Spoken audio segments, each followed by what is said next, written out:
राजा परीक्षित उवाच तुझे अंजलि शिरे धरी पादे पड़िलु भय करी अर्जुन बंचे जात जार ताहाकु भय नाही ता तोर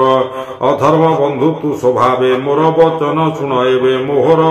देशे न पशिबु जेबे तु जीवन बंचिबु तुके नेथिबु राज घरे अधर्म दूत तो संगरे लोभ सत्य चौर्य कर्म ए आदि अशेष धर्म दुर्जन आचरण माया कलह दम्भ मोह तोहर संगे थांती एते मोदेशे थिबु तु के मंते जे प्राणी थिबे सत्य धर्मे तहि तु नछु पशिबु भ्रमे ए ब्रह्मवर्ते जेते जन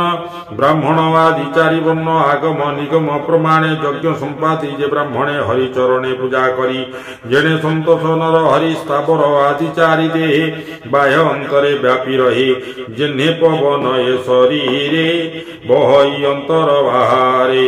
से हरि पूजा करे जेहि तहि प्रवेश तोर नाही हे धर्म मोहर प्रमाण एथकु साक्षी नारायण सुत वाच शुणी से राजार उत्तर कली कंपई थर हर उचे ऊंचाई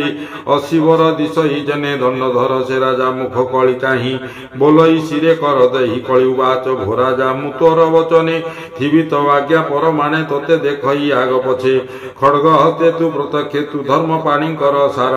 विचारी मते स्थान कर जही निश्चिंत थिबी मुहि तोहर आज्ञा सिरे वही सुत कली वचन शुणी हसी संतोष चिते राज रची चारि प्रकारे स्थान देला नित्य धर्म जही मेला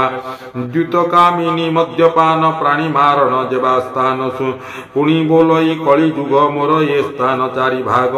जही मुथिबी निरंतरे पंचम स्थान दिय मोरे कलिर वाक्य भाली चिते सुवर्ण देला तार हस्ते ए पंच स्थान पंचगुण ब्राह्मण सावधाने शुण मिथ्या बसई दूत मध्य काम कामिनी मद मध्ये प्राणी मारण रजगुण सुवर्ण मध्य रिपुगण ए पंच स्थान तारे देला जही धर्म संग मेला प्रमाणी अभिमन्यु बला कली जुग को स्थान देला तक्षणे राजार वचने कली बसिला पंच स्थाने एणु एमानंकु सेवन न करे विज्ञ जेउ जन से धर्मशील जेन्हे मेरु स्वभावे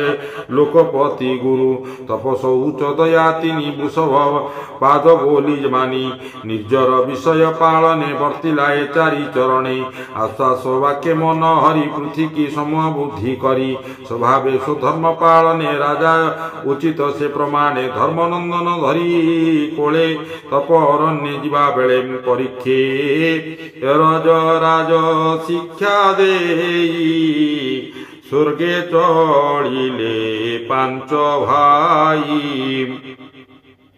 सेही प्रकारे मने गुणी रहे कौरव शिरोमणि हस्तिनापुरे राजनीति प्रजापालने चक्रवर्ती हेमंते अभिमन्यु सुत प्रजापालय विरत जार राजे तुम्बे थाई हरि भजुच यज्ञ दाही से हरि चरणे विश्वास कहई जगन्नाथ दास निर्मल भागवत वाणी सुजने तर एहा शुणी आनंद कबार हरि बोलेति श्रीमद् भागवते महापुराणे परमहंस्यां सहितायां प्रथम स्कंदे कलि निग्रह नाम सप्तम अध्याय हरि ओम तस्